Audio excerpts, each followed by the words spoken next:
Mal Cuming. I'm going to get accused of doing Team Rebel, but anyway, Ian will be happy. Only team to follow. Hello there, Mal Cuming. Welcome, mate. It's been quite a season for you throughout darts, coming back into darts. Obviously, DPA events. Now you've got your Darts Victoria back up and running. We know. I think it's no secret that what you're chasing for the end of the year is pretty big. How do you see that progression? Obviously, Victoria has a limited amount of people that you're playing, but you've beaten what you can so far. Yeah, look, I'm looking for the bigger, not Lakeside, Ali Pally and all that. Pally, so, yeah, unfortunately, numbers are a bit low, but you can only play the players that are in front of you. There's a handful of us that are pushing each other, but yeah, no, it's doing all right.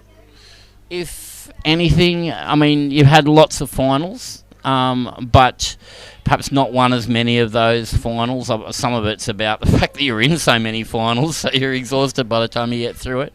But you're getting that consistency through the day, but then in the finals, come up against Brando's, some of the other guys, Stewie. Is that helping you to still develop your game, even though there are limited people? That at least you're not... Even winning doesn't necessarily develop your game all the time, does it? No, 100%.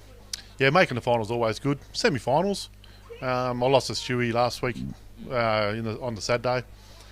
I missed a double. He hit it to win the match. It's the luck of the draw. I'm happy with the way I'm playing. The game's come good this year. Last year was very average on my behalf.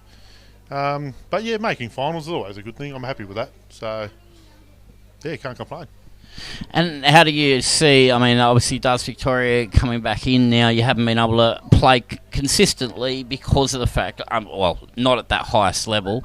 Now that you're seeing the kind of calibre of people in the room, it must excite you for that next thing. Obviously July you've got World Series of Darts qualifiers, which I assume would also be on your radar because you want to get that experience before you hit the PDC stages in the UK. I guess one of the questions I have is, we finish at PDC, for example, DPA finish in July, and then you've got August, September.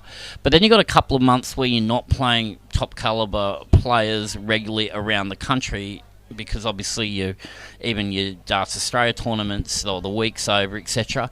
How do you keep your game at that highest level for those 2 or 3 months before the World Champs? Do you go over to the UK earlier, or is that restrictive because of work and everything? Yeah, work makes that harder.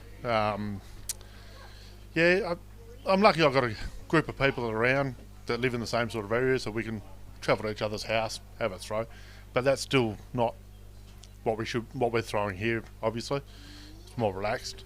Also jump online, play Jeremy Fag and a few of the other boys online. So yeah, you get a good hit out there, but yeah, it's just a matter of keeping the arm rolled over, keep the head right. That's my biggest issue. I can throw the dart, I know that.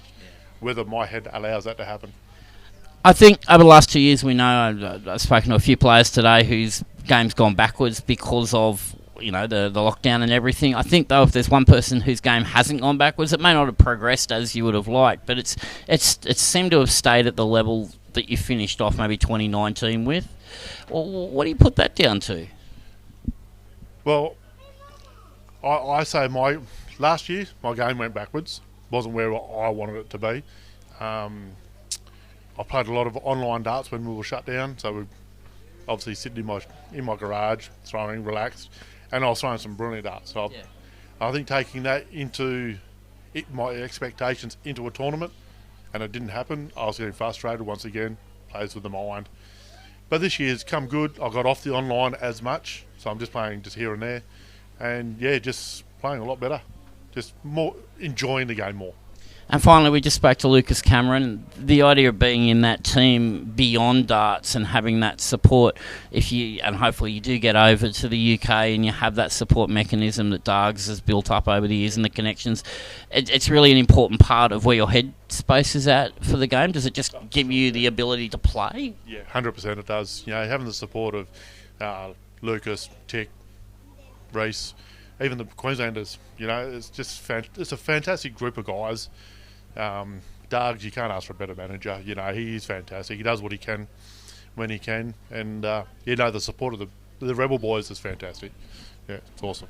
Well, we wish you the very best of the season. We hope that we get to see you in the World Series of Darts finals as well. Oh, well, finals would be great, but even the Townsville, Wollongong and Hamilton, best of luck here, and obviously the Australian, all of the DA, etc. events as well. We might have a dual number one Australian that's not Ray Smith. Love you, Ray. Yeah, cheers, mate. No, looking forward to that. Yeah, I'd love to take that number one title, but I'm sure Ray will have something different to say. I think so. All right, thanks, Mal.